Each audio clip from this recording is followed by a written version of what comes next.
Luckily, I had benefited enough from a solid education to never drift too far. It was the end of my last year. I was going to take the French baccalaureate. When I studied with the others, I realized that I had many gaps.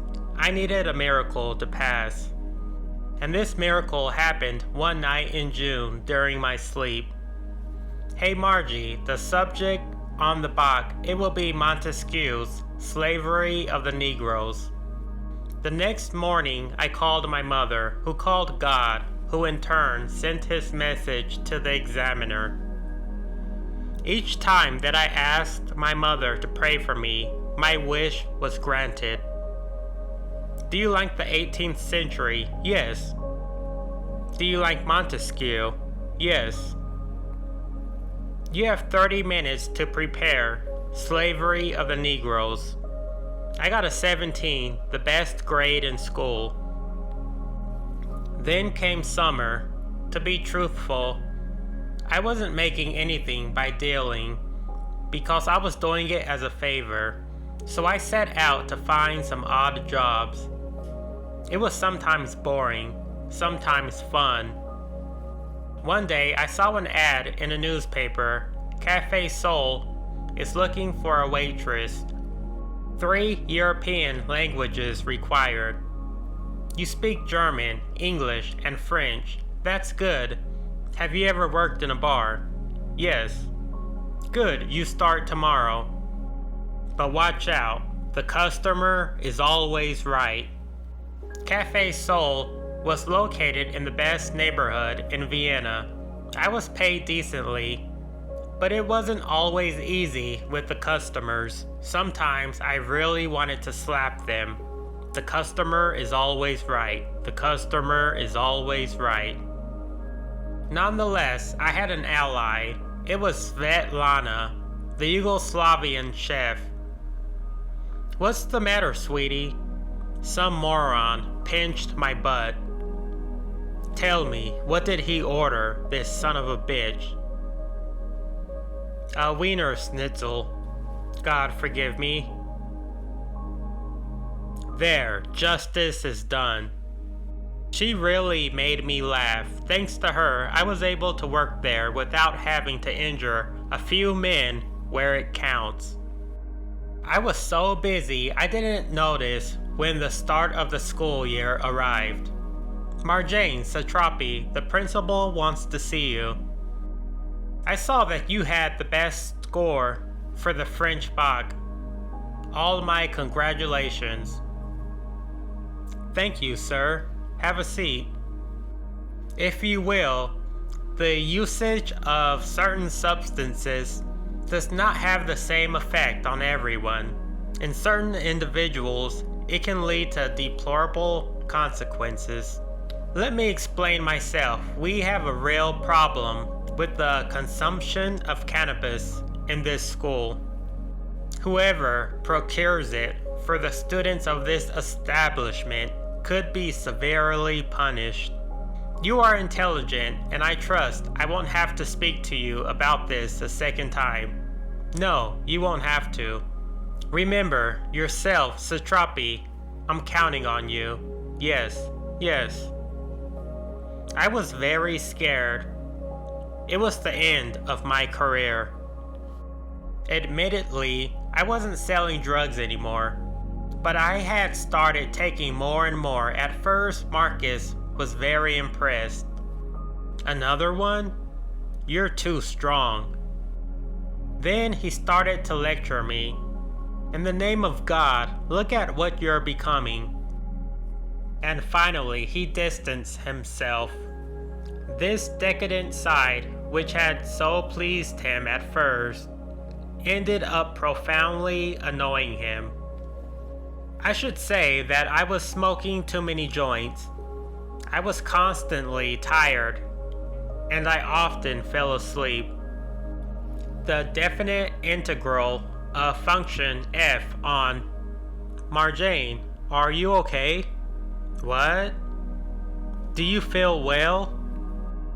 What do you want me to say, sir? That I'm the vegetable that I refuse to become?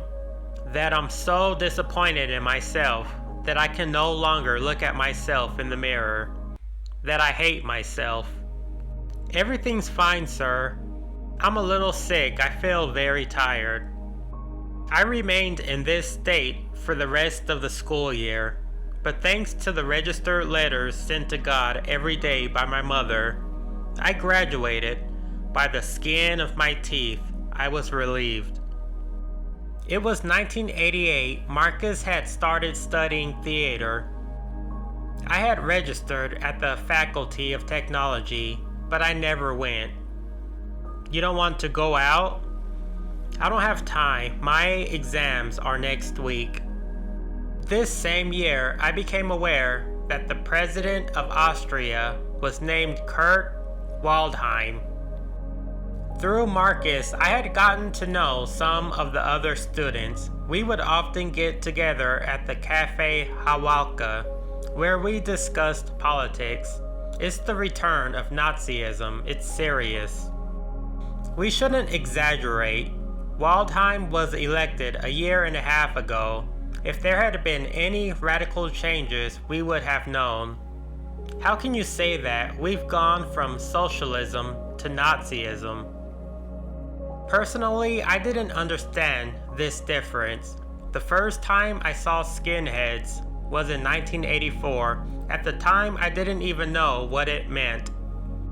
And I didn't speak much German, so I didn't understand what they wanted with me. I sensed that they were hostile, but having grown up with the Guardians of the Revolution, I knew what to do in this kind of situation. I kept a low profile. Since then, I hadn't noticed their numbers growing. Assholes, they're everywhere. You think that there aren't any where I come from? They are 10 times more fearsome than yours. In Iran, they kill the people who don't think like the leaders. It's interesting to have an outside opinion. Yes, it's true. During this period, the students in question, like most young Viennese, were very politicized. They demonstrated every so often against the government in power. Sometimes I joined them. They said that the old Nazis had been teaching Mein Kampf in their homes to the new Nazis since the beginning of the 80s. That soon there will be a rise in the extreme right throughout Europe. It's crazy how people are all cowards, and here we are in Vienna. Can you imagine how it must be in the Tyrol? But I've been to the Tyrol. I thought they were very nice. My friend's father even made me a frame. It's because you're a girl. If you were a boy with frizzy hair and your skin was a little darker, it wouldn't have been like that. I asked myself if they would have sat beside me if I had been a frizzy-haired and dark-skinned boy. As for Marcus, he never participated in anything. He was writing his play. You're not coming with us? No, I'm working. I don't have the time.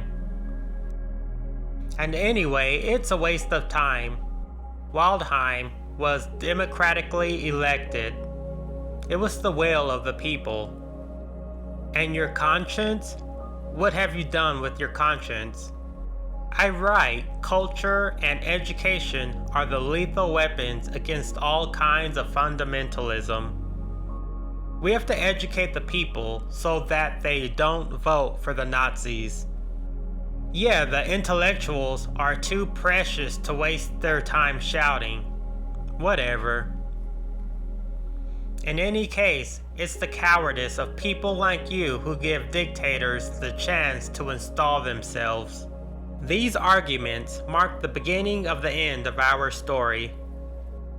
Nevertheless, he like I tried to save our relationship.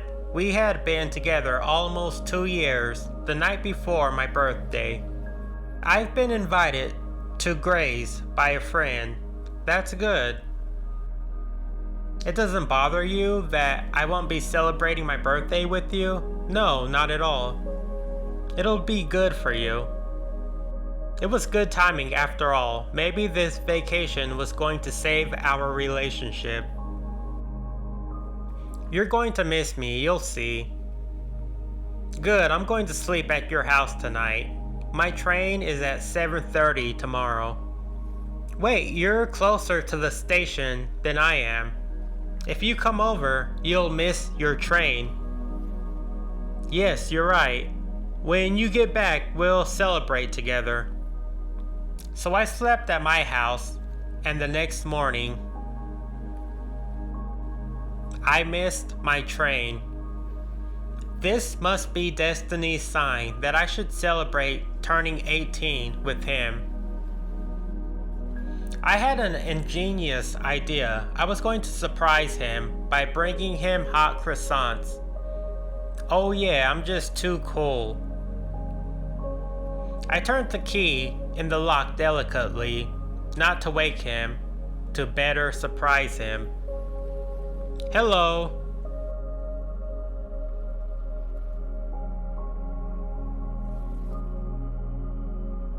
It was like a bad American movie, one of those films where the surprised man wraps himself in a sheet out of modesty and says, "Wait, I can explain everything. It's not what you think. I love you, Marjane. You must believe me. I love you." Bastard, asshole, shitface. If that's how it is, get out, go on, beat it.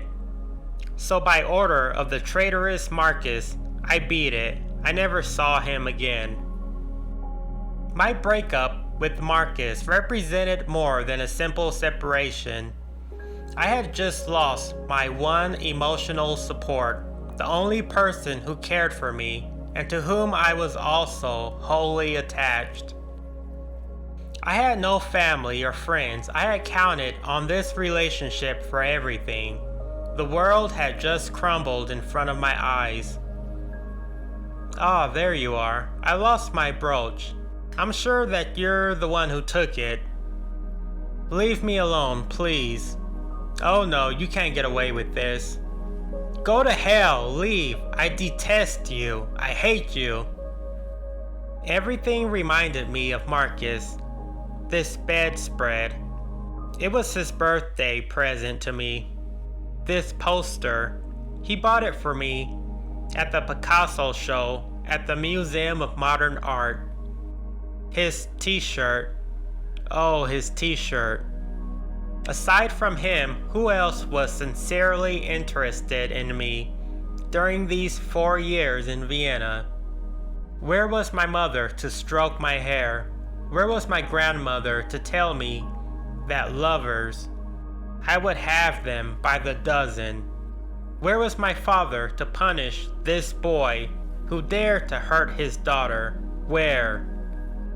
In this room, everything evoked Marcus. I couldn't stand it anymore, so I got dressed. I took my bag, my passport, the plane ticket my parents had given me to visit them at Christmas, and a little money. Where are you going like that? Adio. You're not going to get out of this so easily. Go fuck yourself. Thief, I'm going to call the police.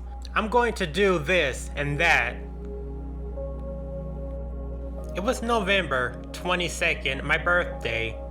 It was bitterly cold. I stayed on a bench, immobile. I watched the people going to work, then coming back. Night fell. Night brings good counsel. My grandmother always told me. In effect, she cleared up a lot of points. Suddenly, I had a revelation.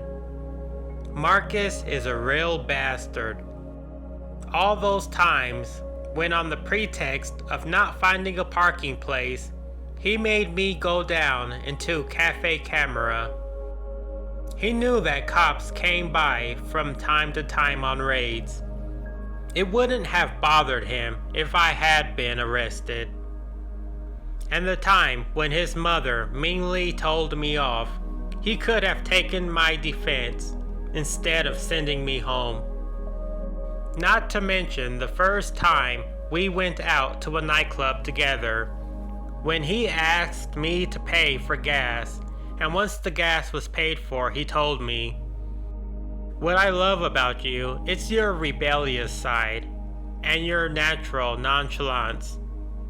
Repressed as he was, he must have identified with my rebellious side. How could I have been so blind? What relationship? What love? What support? What an asshole. He told me that his mother cut off his allowance. I don't know what to do. I'm starting university in a month. If I start working at the same time, it's going to take 10 years to finish my studies. Don't worry, I have some savings. In this way, all the money that my parents had sent me, which I was supposed to live on for a year, was spent in 3 months. The check? It's for me. It's not possible. His mother loved him too much to cut off his allowance. I'm sure she was giving him money. He must have blown it all on her. That bitch. I was going completely crazy. Today, in retrospect, I no longer condemn him. Marcus had a history, a family, friends. I had no one but him. I wanted him to be at once my boyfriend, my father, my mother, my twin. I had projected everything onto him. It was surely not easy for a boy of 19. What misery. I spent my first night on the street. There were plenty of others. In the morning, I took the tram. Inside, there were 2 spots that were very warm because they were above the motor. I fell asleep on one of these seats. It was peaceful. For almost a month, I lived at this rhythm. The night prostrate, and the day letting myself be carried across Vienna by sleep and the tramway. Very quickly, my savings vanished. I was broke. It's incredible how quickly you can lose your dignity. I found myself smoking butts, looking for food in trash cans. I, who before couldn't even taste from others' plates. Soon I was recognized and thrown out of all the trams, so I had to find a well-hidden place to sleep at night. Nights on the street could end very badly for a young girl like me. I didn't have anyone. My entire existence had been planned around Marcus. It's surely for this reason that I found myself wandering like this. It was unthinkable that I go back to see Zozo. I don't care, our apartment is too small. Nor Ingrid. You dropped us for a guy who wasn't even worth it. As for Frau Dr. Heller, let's not even talk about her. She represented absolute evil in my eyes. I spent more than 2 months on the street in the middle of winter. It was very cold. I got sick. I started to cough a little, then a little more, then a little more strongly. My cough became continuous until I spit blood and ended up. I woke up in a hospital. It was a miracle. If I had fainted during the night, no one would have noticed, and the glacial cold would surely have prevented me from fulfilling my destiny. I had known a revolution that had made me lose part of my family. Breathe. Breathe. I had survived a war that had distanced me from my country and my parents. Pedal as fast as you can. And it's a banal story of love that almost carried me away. You have a clean bill of health. We have conducted a complete checkup.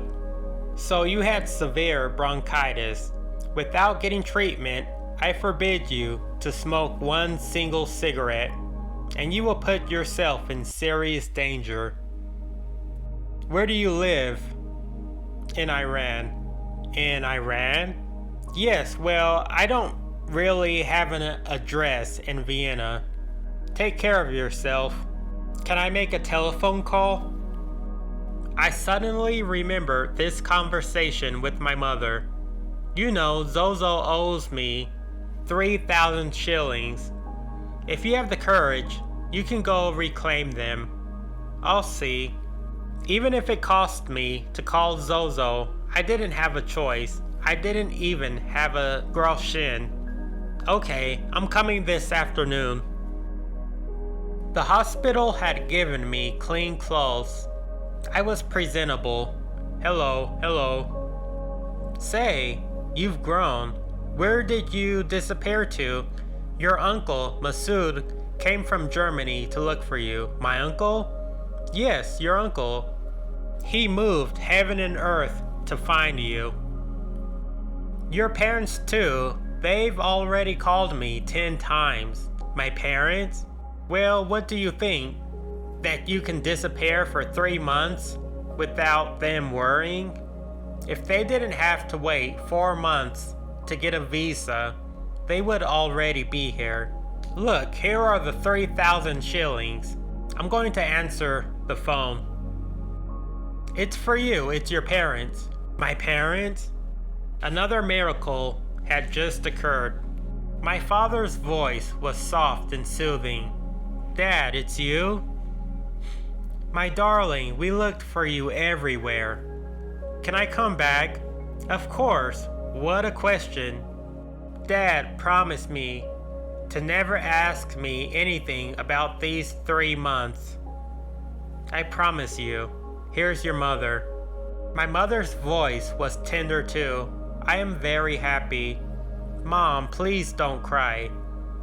These are tears of joy. Mom. Come home, darling. We are waiting for you. Mom. No one will ask you any questions. It's a promise. Before my departure, I went by Frau Dr. Heller's. I came to get my things. Here they are. Where is the rest? There is no rest. The rest will compensate the brooch that you stole from me. I didn't say anything. In any case, I couldn't take 4 years of my life back with me. I found an inexpensive hotel. I had 5 days ahead of me before the next flight to Tehran. I finally found a place of my own, some privacy. Despite the doctor's orders, I bought myself several cartons of cigarettes. You are putting yourself in serious danger. I think that I prefer to put myself in serious danger rather than confront my shame. My shame at not having become someone. The shame of not having made my parents proud after all the sacrifices they had made for me. The shame of having become a mediocre nihilist. The 5 days passed like the wind, and the cigarettes didn't get the better of me. I got dressed. I packed my bags. I again put on my veil. And so much for my individual and social liberties. I needed so badly to go home.